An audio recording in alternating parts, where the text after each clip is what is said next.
ગુજરાત સરકાર તરફથી દરેક રાજ્યમાં નવી શિક્ષણ નીતિ અનુસાર શાળા પ્રવેશ ઉત્સવ અને કન્યા કેળવણી મહોત્સવનું આયોજન કરવામાં આવે છે।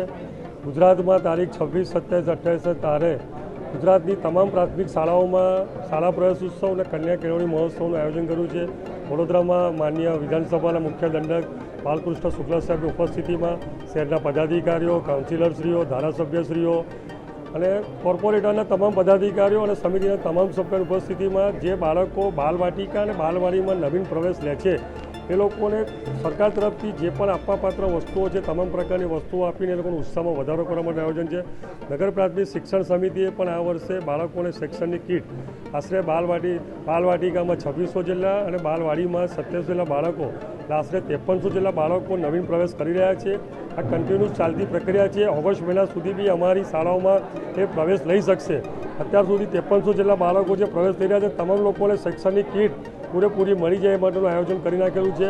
સાથે સાથે હું આપણા માધ્યમથી દરેક નગરજનોને વિનંતી કરું છું કે આપણા વિસ્તારમાં આસપાસ કોઈ બાળક શિક્ષણથી વંચિત ન રહી જાય એના માટે અમારી શાળામાં તાત્કાલિક એડમિશન લઈને એ લોકોનું શિક્ષણ સ્તર નીચું ના જાય એના માટે પ્રયત્ન કરો। अब खबरों से लगातार अपडेट रहना हुआ आसान।